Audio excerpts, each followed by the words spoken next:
It's time to decide whether or not to use the wildcard in match day 5. I've decided for my team and I cannot wait to show you my plans and of course the best players to buy for the quarterfinals. As always, if you look forward to today's video, please do drop a like and of course smash that subscribe button for daily Euro fantasy content. Enough waffling, let's get into today's video. So first up, a quick recap on how match day 4 went. Ended up scoring 71 points, which was a decent red arrow down to around 130k in the world. Not ideal.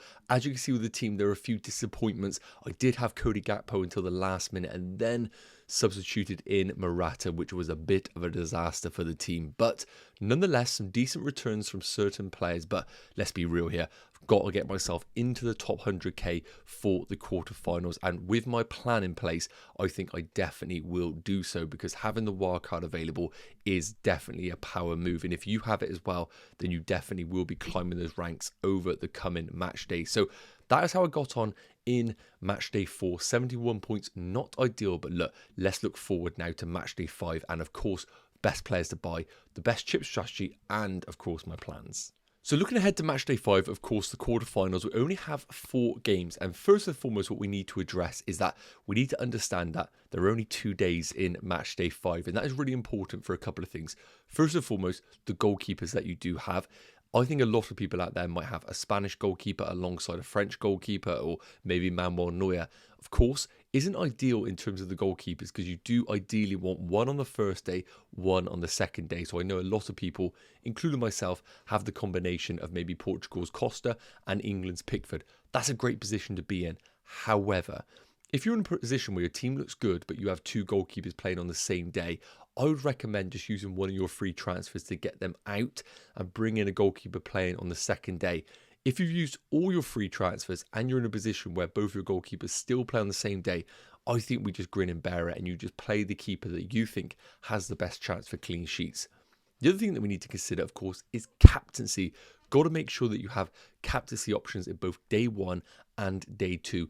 Looking at how the fixtures have fallen, I personally think a lot of people are going to have huge investments in Spanish players, Germany, probably France, and most likely Portugal. Not as many in this section here. However, I know a lot of people move towards Netherlands players in the round of 16. So really make sure that you do have your team at least a little bit spread out just in terms of captaincy options, because I think it's going to be important rolling into day 2, where if day 1 is really tight, I think there could be some great goals in the Netherlands game, for example, where we could see a bit more of a favourable scoreline rather than potentially some tight affairs in day 1. So we need to make sure we cover ourselves and importantly as well, make sure that we are actually identifying the best fixtures. I think day 1 is really difficult to target who is going to win those games. Whereas in day 2, I do think Netherlands is a team that we need to make sure we do invest quite heavily in.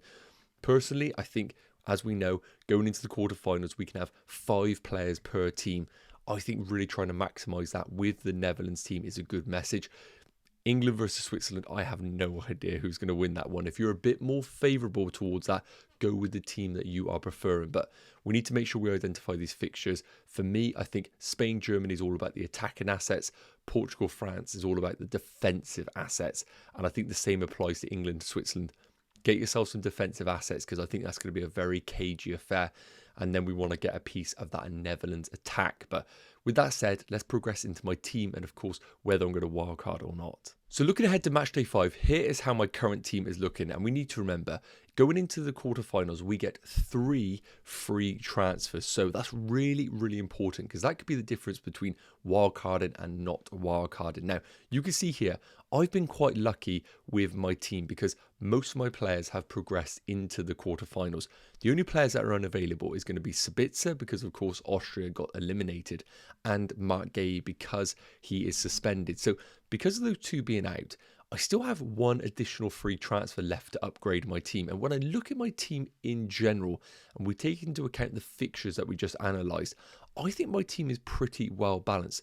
We've got 2 goalkeepers playing on different days, which is ideal.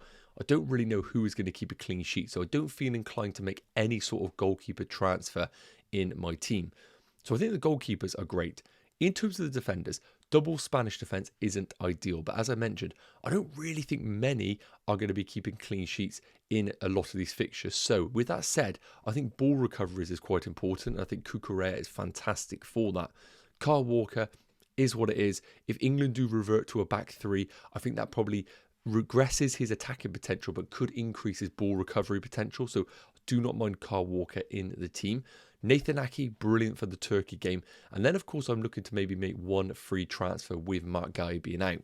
Looking at the midfielders, Gundogan and Musiala perfectly fine because I do think Germany have the attacking ability to hurt Spain, even though I think it will be a great game.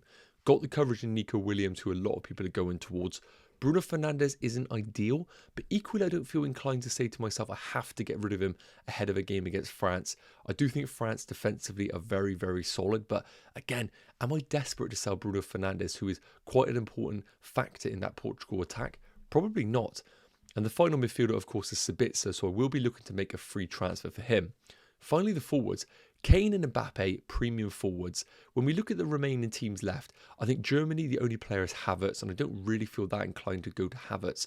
Spain with Lamine Yamal outside of Morata. I could do a sideways switch if I want to really go there, but probably not. So it comes down to a few other forwards available, which we will touch on in this video. But right now, I think with the forced transfers of Sabitzer and Gueye, and then one free transfer, which realistically probably will make me do Morata to a forward, because I think there are good forwards out there, and I think Morata's game time is very hard to predict. Because I have this team, I don't think a wild card is needed. Of course, everybody out there will have very different teams, and your team may require a wild card. But for me, if you have a team anything like this one, I think you can actually avoid using a wild card. Roll it into the semi-finals where you can be in a position where you can then build a team with the 4 teams remaining in the competition. And I think that would put you in a really powerful position. So, as I said, if you've got a similar team to mine, I would use the 3-3 transfers, get a better team out. And even if you have to take a -4, I would do that rather than activating the wildcard. However, if you're in a position right now where you're looking to build a wildcard team, make sure you do check out yesterday's video, as I did deep dive on the best wildcard draft. But with that said, let's touch on some of the players I'm looking to transfer in. So looking at some of the players I'm planning on bringing in, I have ranked them based on my specific team, not necessarily in terms of what they are in the general game, because of course we need to take into account who we already own in the team and the price of those players who we can actually afford. So as I mentioned, I'm looking to sell Mark Guy because he's suspended, and I don't really want to go back to an England defender personally. I already have Pickford and I already have Kyle Walker. I think with the suspension of Mark Guy and the uncertainty of left back in that England team, I think we probably just avoid a third England player. So third, I'm going to have Akanji. I think he's a brilliant option, and remember, Switzerland have been great for clean sheets this tournament, and Akanji has been a ball recovery monster. So even if Switzerland don't keep a clean sheet, you kind of know Akanji is good for points regardless. So I think he's going to be number 3 on this list, but it's worth noting, maybe a little bit of English bias on my side, because England, from an attacking perspective, have been woeful. So Akanji could be one of those who has a monster return, because let's be real, Switzerland keeping a clean sheet is not out of the realms of possibility at all. Now, I've got Virgil van Dijk second here. I think the fixture is brilliant against Turkey, and I think doubling up on the Dutch defence, as I already have Nathan Ake, is a good move. The problem is, he is more of the premium at 6 million, so it could mean actually not affording another premium in the midfield or forward department. So we need to consider those things. Of course, there are other options out there, a slightly cheaper price, like a Denzel Dumfries, who I do think will play in the quarterfinals. But I'm actually controversially going to have Jules Koundé as number 1. Now, I don't think France are playing phenomenal in this tournament, but what I do think Didier Deschamps is definitely doing well is building a very, very pragmatic French team, and that is going to be built around the defence. I think with Saliba, Theo Hernandez, Koundé, it's a real solid base for this French team, and Tchouaméni in front. And going up against Portugal, who have been a little bit imbalanced, not really free-flowing goal scoring themselves, I wouldn't be surprised if we saw a very, very low-scoring game with France nicking it maybe 1-0 or maybe 2-0. And for that reason, and with Jules Koundé being very good with ball recoveries, he is going to be my number 1 replacement right now, mainly because I have coverage in the Dutch defence as we speak and no French defence. In terms of the midfielders, of course, we're looking to get rid of Sabitzer at 6.5 million. It's all about how much money I have in the bank. Third is going to be Bellingham.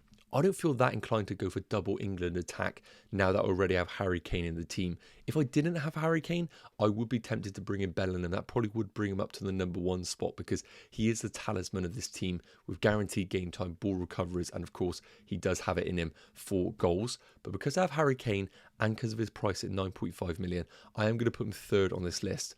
Number 2 is going to be Fabian Ruiz, a brilliant player. Really annoyed I didn't put him in my team for the round of 16 as I did have him in my initial draft. I think his value is incredible at 6.5. Very easy to afford in my team, and it means I can go to maybe a Virgil van Dijk in the defence. The only thing I will say is, of course, I currently have Morata and I already have Nico Williams. Going up against a stern Germany team, do I really want to double up on Spain in midfield? I think personally not. I wouldn't be surprised if we see Fabio Ruiz play a bit more of a traditional double pivot position alongside Rodri to counteract the running ability of Musiala, obviously Wirtz and Leroy Sané in that team. I'll be very surprised if they empty the midfield like they have been in recent games and leaving Rodri isolated 1v1. So I wouldn't be surprised if we see a bit more of a regressed Fabian Ruiz.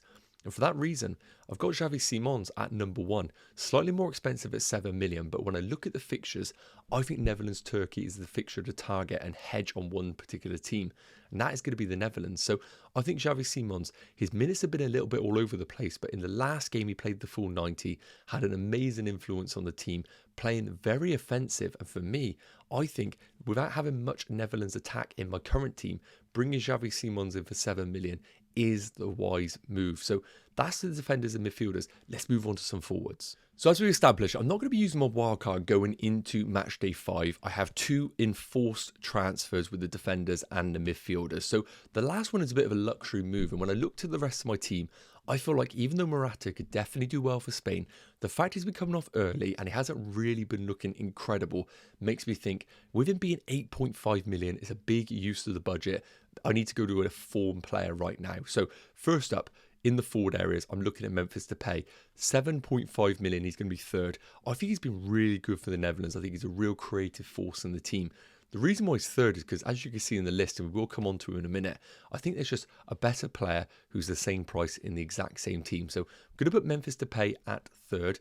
Second is going to be Lamine Yamal. I think he's been unbelievable in this tournament. Playing as a winger, so of course isn't ideal him being registered as a forward on the game, playing as a winger, but his creativity in the Spanish team has been second to none. The one concern I have is I don't think his goal scoring is necessarily on par with the likes of Gakpo, for example. And it's 6.5 million. I don't really need to save the money in the team unless I was going to someone like a Jude Bellingham in midfield. But as we've established, I'm not planning on doing that. So as I don't need the money saved, I think Lamine Yamal is great. But with already having Nico Williams, I don't feel like I need to bring in another Spanish attacker into the team at the expense of Morata. So because of that, I think Cody Gakpo is the answer. Great fixture, in great form, really stepping up in this team, and importantly a goal scorer.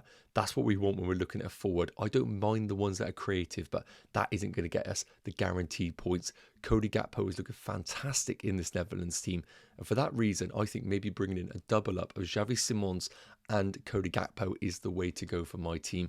But let me know who I'm missing in the comments section, or of course who you go for. So finally, let's take a look at my matchday 5 team selection. As I discussed, if you are looking for a wildcard team, please do check out yesterday's video where I deep dived into the best matchday 5 wildcard team, because of course it is going to look very different to what I am putting up here. So first up, as I mentioned, the goalkeepers, no need to make a transfer here.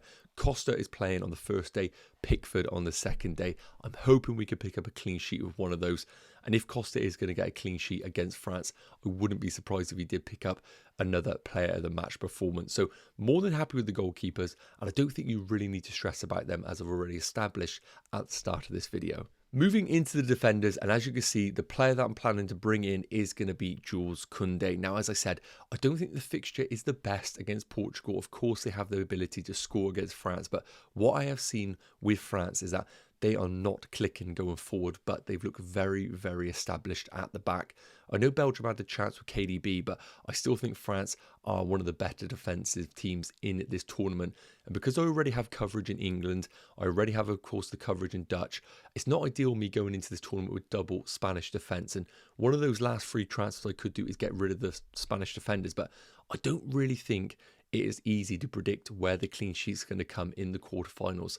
And for that reason, I'd rather just use one of my transfers for obviously main purposes of get rid of Marc Guéhi to Jules Koundé, get myself a piece of that French defence that I do think is going to be good for this round, and then we can save the other free transfer for the midfielders and the forward. So for that reason, we're going to go for this back five. I think it's ideal, and of course Nathan Ake can come in for whichever defender inevitably doesn't score well. In terms of the Spanish defenders, as I've said, they're not great, but I am hoping at least one of them can pick up an attack and return, or even rack up the ball recoveries in this game. Moving into the midfielders, and as we discussed, we had to get rid of Sabitzer because he's eliminated from the competition. And based on what I spoke about with the rankings, I'm going to have Xavi Simons come into this team. I think the Netherlands have looked really good offensively, and it's great to have a player as well on the final day that I can bring in because, of course, with Germany playing Spain, I've got double Germany midfield, Musiala and Gundogan, up against Nico Williams, not ideal. And then, of course, we've got Bruno Fernandes playing on day one as well. So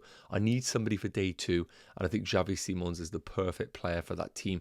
I could bring in Jude Bellingham, but of course, that would be at the top bracket, and I would need to make sacrifices in the team in order to free up the funds available. So I think Xavi Simons just ticks a lot of boxes for my team.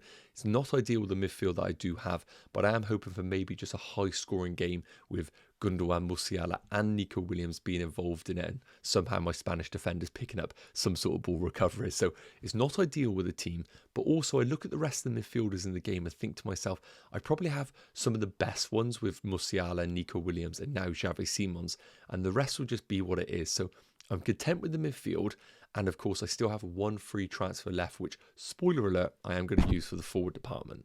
And finally, taking a look at the forwards, we spoke about this. Kane and Mbappe are just going to remain in the team. I know they have been a little bit indifferent, but if anybody's going to break down that Portuguese defence, it is going to be Kylian Mbappe, so I'm more than happy to keep him. And Harry Kane, as I said, it's not ideal. He isn't clicking right now, but do I see Southgate dropping him? Absolutely not. I know a few people are worried about it, but there's no world Harry Kane comes out of that England team. And I'm hoping as England progress and they do finally come across their best starting 11, maybe we do see an improvement in Harry Kane. But look, I think with Morata, as I've spoken about, there is issues with him. He isn't really clicking. There isn't really that much I'm getting excited about him. So rather than using one of my free transfers to get rid of a Spanish defender to another team, I think the exciting pick is actually me getting rid of Morata and bringing in Cody Gakpo. As you can see there, what it does, it gives me an entire bench that feature on day two. So if the day one players don't do well, I will automatically bring these guys in for the ones that have flopped in my team. And I think that is going to give the best balance to this current team. And of course, it's the affordability as well. I could bring in Cody Gakpo. And if I wanted to, I could upgrade some of these players. But I think I want to hedge on a certain team. And remember, I am planning a wildcard in the semi-final. So this is basically a 1 week punt. And if I am trying to hedge behind one team, I think I want to go for Netherlands against Turkey. I think Turkey have played really well, but this might be a game too far for them. And I think we're finally seeing Netherlands click in this side. So that is going to be the team for Matchday 5. Of course, if I do make any final changes, I will update you because I will be dropping a Matchday 5 final team thoughts video tomorrow morning. And of course, I will be doing a deadline live stream as well. So if you're not already, make sure you are liked and subscribed to the channel. And let me know your thoughts on this final team. Yes, guys, okay, that's going to wrap up today's Matchday 5 team selection video. Hopefully it's provided some value. I've tried to deep dive into certain sections, of course, the best players to buy, as well as revealing my personal team. As I spoke about already, I will be doing a video tomorrow morning just going through all of the hot topics. So I will talk about the best wildcard team. I'll talk about what to do with no chips. So if you're not already, make sure you're subscribed to the channel so you are alerted when I drop that video. And if you have any questions, please do put them in the comment section. I'll make sure to answer them between now and the deadline. Drop a like on the video if you enjoyed it. Smash the subscribe button and I'll see you in the next one. Take care and have a great day. Cheers.